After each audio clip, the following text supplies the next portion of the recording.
Egypt doesn't quiet down at night. The desert cools, the Nile glimmers, and the Grand Egyptian Museum glows like a vault of memories. All stone, all silence, all the truths people try not to face. Some walk toward history to learn it, others to hide inside it. But every mask reflects something back. ENTJ certainty moves with quiet authority. ISTJ order walks beside him, holding more inside than anyone knows. Two men who didn't expect honesty tonight, one already living in the open, the other breaking beneath the weight of who he's never said he is. This is men being too intimate. Under the eyes of Set. The Grand Egyptian Museum shifted moods with the light. Late afternoon made everything softer. Shadows stretching long across marble. Dust motes drifting like old memories. The chatter of tourists growing thinner, less urgent. Bennett knew the museum in every light, but he preferred this one. The hour where people trickled toward the exit, where the noise became a hum, where history seemed willing to speak a little more clearly. He walked with the surety of a man who had spent half his life in spaces like this. Steady pace, eyes scanning without hurry. Tablet held lightly in one hand, as if he could navigate the entire exhibit blind. Behind him, Youssef matched his rhythm almost perfectly. Almost. There was something about the younger man's silence. That wasn't the usual academic focus. It was tighter. Like every step required approval from some invisible authority. Bennett glanced sideways, pretending to check a display reflection. Youssef's jaw was set too firmly. His grip on the gloves too rigid. "Long day?" Bennett asked, tone even polite. Youssef blinked a second too late. Not really, just a lot of pieces to prepare. His voice was steady, but his shoulders were not. Bennett didn't press. He didn't need to. Bennett kept walking, letting the softening light guide them forward. They had work to finish, labels to check, lighting notes to finalize, but the air already felt different around Youssef. Something unspoken had started shifting. Bennett didn't know what it was yet, but he knew the exact moment a museum changed moods, and he knew the exact moment a person did too. This was one of those moments. They weren't adjusting the exhibit itself. Everything in this hall had been installed for weeks. This was documentation review. The quiet, meticulous work before the online exhibition went live next month. Bennett scrolled through the museum's internal gallery on his tablet. Each artifact photographed in crisp resolution for the digital archive. Mask 23, he said, tapping the screen. Shadow on the left side's too heavy. Visitors will think the gold is darker. Youssef stepped closer, studying the image without touching the artifact. "I'll note it," he murmured. "We can request a reshoot." Bennett nodded, already moving to the next file. He didn't expect Youssef to stop, but he did. "Color on this one is accurate," Bennett said, keeping his tone neutral. "No need for retouching." Youssef didn't respond. He was staring at the image on the tablet, not the mask in front of them. Something in his expression tightened. Bennett angled the screen slightly toward him. "You cataloged this one, right?" "Yes." A short answer. Youssef's grip on his folder deepened by a fraction. "It photographs differently," he said quietly. Bennett studied the image again. He saw what Youssef meant. The camera's lighting flattened the wood, made the face seem almost open. "Does that bother you?" Bennett asked. Youssef inhaled, held it, let it out slowly. "It feels exposed," he said finally. Bennett didn't push. He didn't need to. He turned back to the tablet, speaking lightly. "I'll mark it. Image acceptable, but review for emotional tone." A small smile. "The digital team will hate that note." Bennett swiped to the next image. Set's mask. He felt, rather than saw, Youssef go still beside him. Bennett locked the tablet and looked over gently. "We'll review the Set chamber next," he said. Youssef nodded once. But his posture wasn't the posture of someone preparing to check lighting or website thumbnails. It was someone bracing for something he didn't want to feel and couldn't outrun. The obsidian mask dominated the space, all sharp lines and shadow. Its carved snarl catching the low, dramatic light. Bennett walked in first, thumb unlocking his tablet with its familiar click. He looked at the display image, then at the real artifact. These shadows are too aggressive in the photo. He stepped closer, swiping through the image of Set. Behind him, Youssef stopped in the doorway. Bennett glanced over his shoulder. "You coming?" Youssef swallowed once and forced his legs forward. He moved with the precision he was known for, but Bennett saw the stiffness in his shoulders. The way he kept his eyes on the tablet instead of the mask. "Let's review the photographer's batch," Bennett said, tilting the screen between them. A high-resolution photo of the set mask glowed on the display. Stripped of scale, cropped tightly. Losing none of its intensity, Youssef flinched, barely. Just enough that Bennett noticed. Bennett softened his tone, switching deliberately from senior curator to colleague. "By the way, your thesis draft came through this morning," he said. Youssef blinked, caught off guard. "I read your section on set," Bennett continued. "It's strong, very strong, actually." Youssef's breath hitched, a tiny break in his normally steady rhythm. I wasn't expecting feedback yet," he managed. "It deserved attention," Bennett said simply. "You understand set better than most." Something in Youssef pulled tight. Bennett tilted the tablet again. "We'll ask for a reshoot," he said softly. "No rush." Youssef breathed out slowly. But he still hadn't looked directly at the mask. Not once. Bennett followed his gaze and realized this was the first time today that Youssef wasn't looking at the artifacts with a professional's detachment. He was avoiding one. Bennett saw it. The quiet in the chamber shifted, not the museum's quiet. This was Youssef's quiet, the kind that tightened the air around him. He stood near the railing, hands steady in appearance but too carefully placed. A man holding himself together by remembering how to stand. Bennett didn't speak at first. He just closed the tablet and held it loosely against his side. "You don't have to rush this," he said, voice low. Youssef didn't answer. He tried to breathe evenly, the controlled inhale, the structured exhale, but even that rhythm faltered.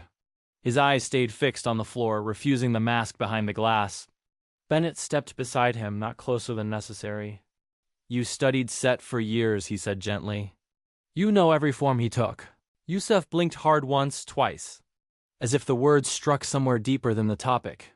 "I did," he murmured, "academically." That last word was too sharp. Bennett heard the crack. "Academically," he repeated softly, as if research is never personal. Youssef stiffened. Bennett continued, not pushing but uncovering.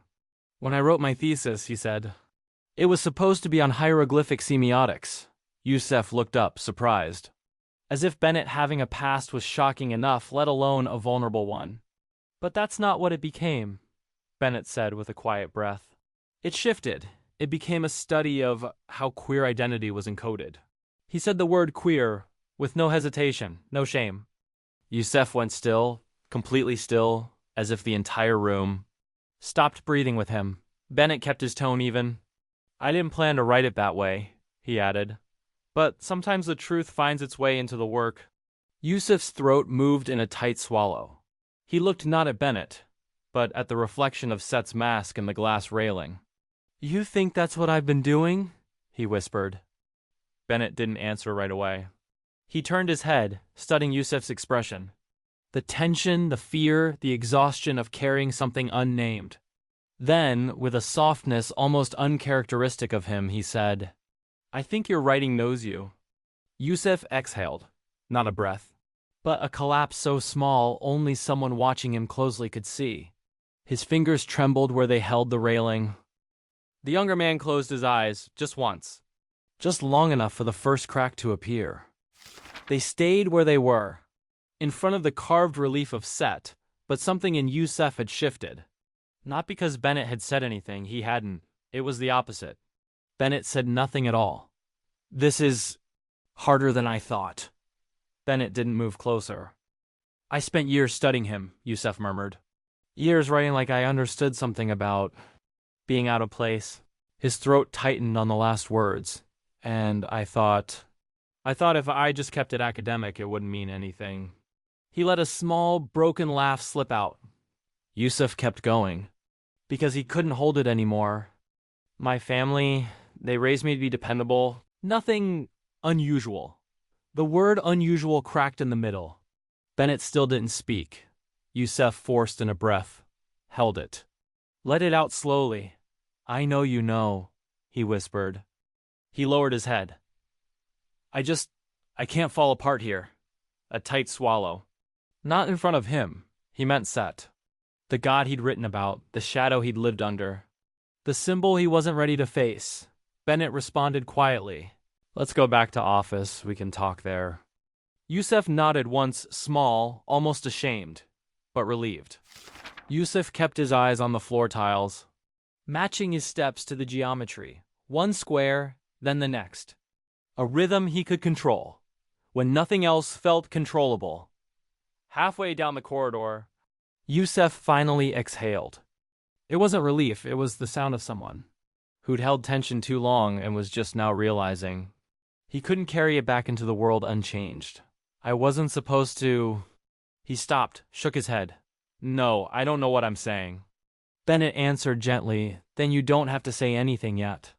Youssef's jaw tightened, grateful for that mercy, hating that he needed it. They passed a glass wall overlooking the museum courtyard. Warm desert light spilled across the marble floor. Youssef slowed at the window, his reflection blurred, unsteady. I wasn't hiding from you, he said quietly. It just wasn't something I thought I'd ever need to say. Bennett nodded, expression steady. You don't owe me anything. Bennett kept his voice low. The office is just down here, he said. We can sit. Close the door. Look at the photos. Or not look at them. Whatever you need. Youssef nodded once, like someone accepting water after walking too long in heat. When they reached the side door marked staff access, Youssef hesitated, not at the door, but at the idea of being alone with the truth, still clawing its way up his chest. He breathed in through his nose. I'm sorry, he murmured. Bennett answered without pause. There's nothing to be sorry for. Bennett pushed the door open.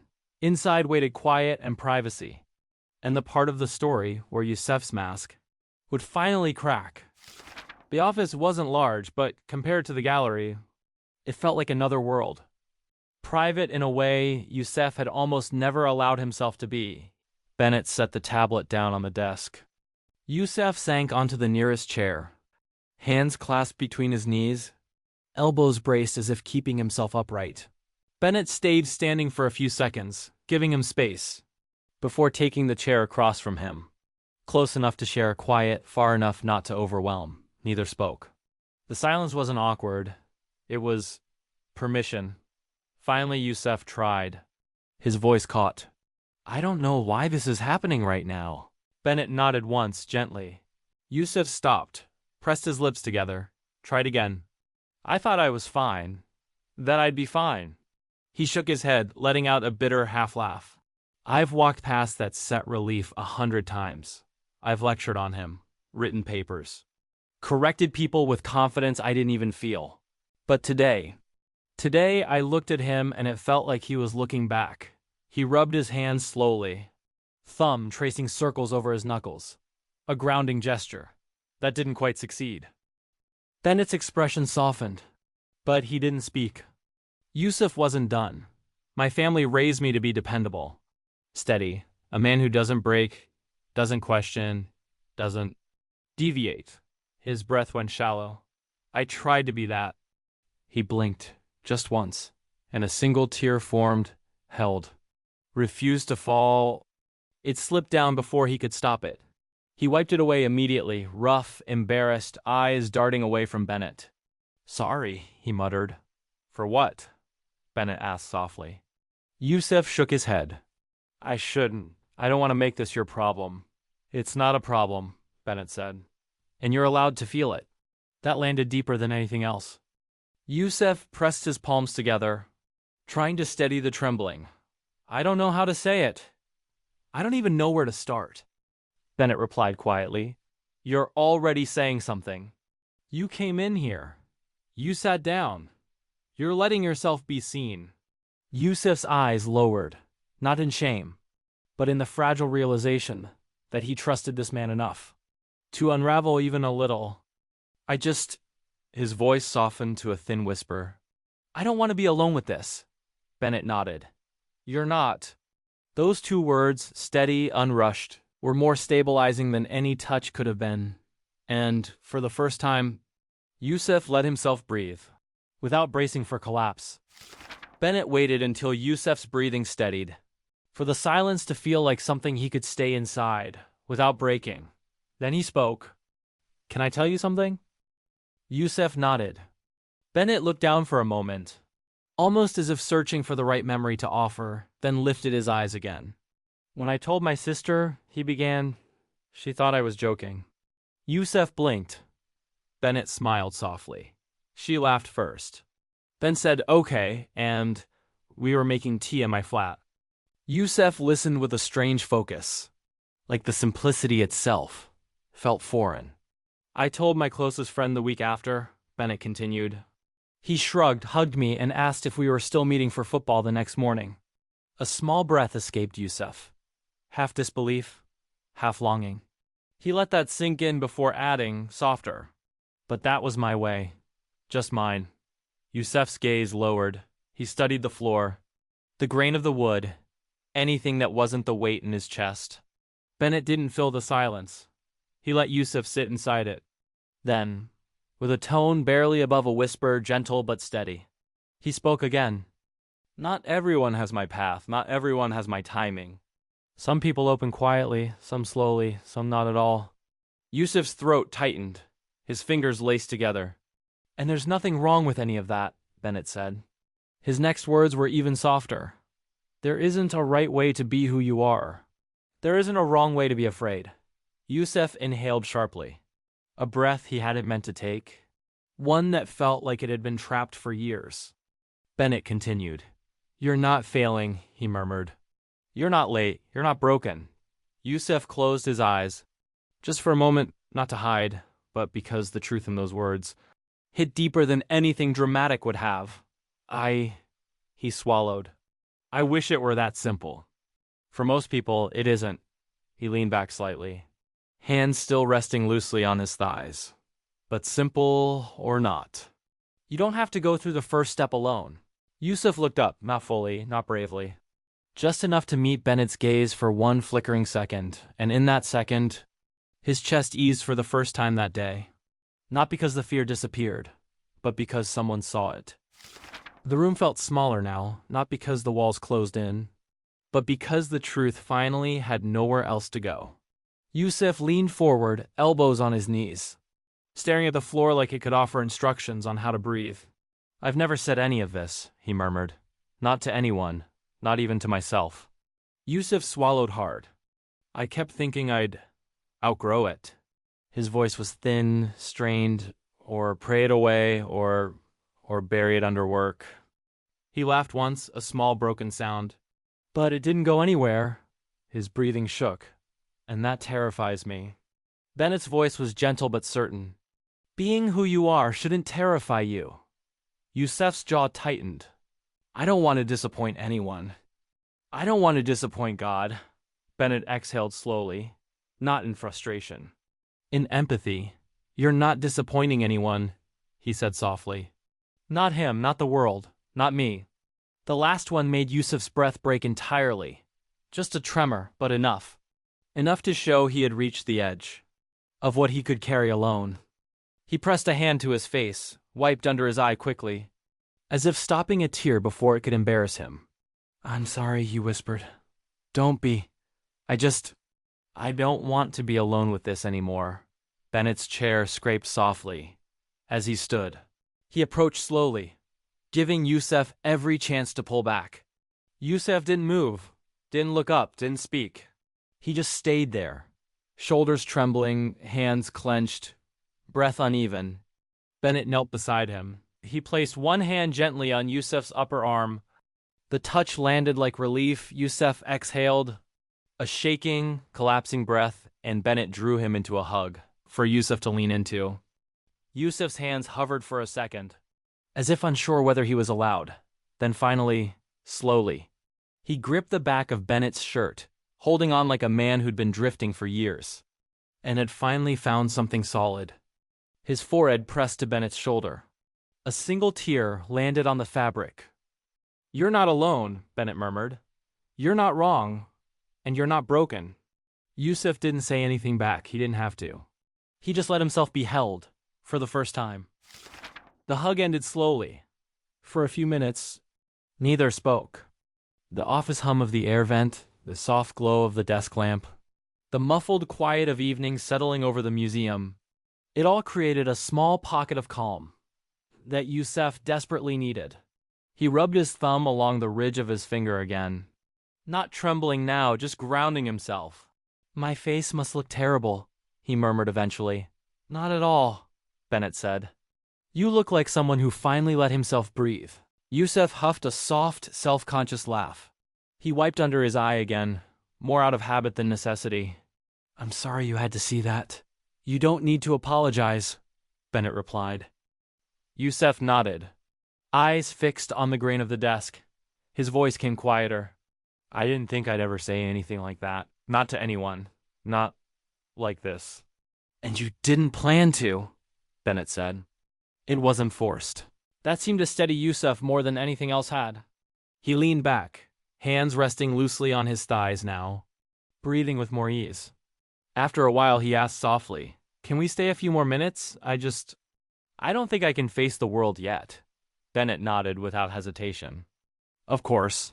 Youssef closed his eyes briefly, not overwhelmed this time, but grateful. They stayed like that, two men in a small office. Lamplight warming the air, breathing in the soft aftermath of breaking and being held.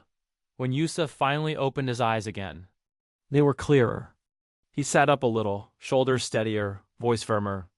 "Okay," he said softly. "I'm all right." When they finally stepped outside, the night was warm but not heavy. The museum lights glowed gold against the stone, casting long shadows that moved gently with the heat. Youssef paused just beyond the doorway, hands in his pockets. Bennett stood beside him, not close enough to crowd. Close enough to feel like a presence, not a responsibility.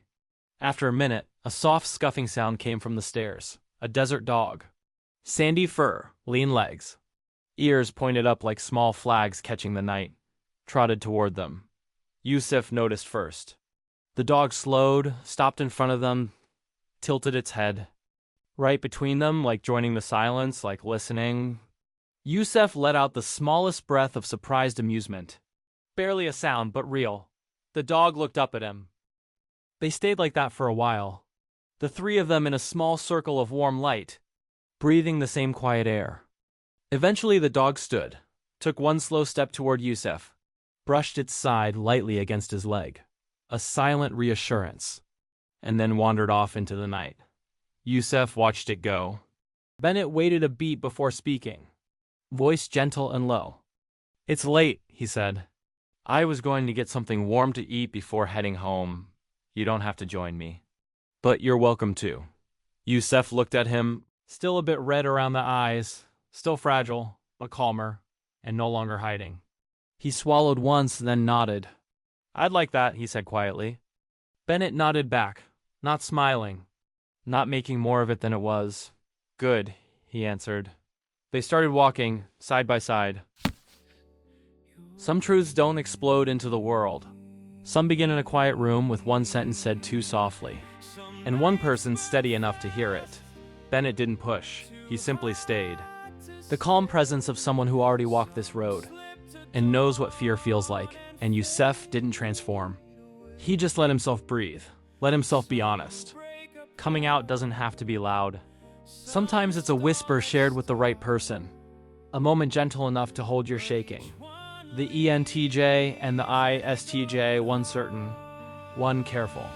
Finding a small place in the world where honesty doesn't hurt. This was men being too intimate.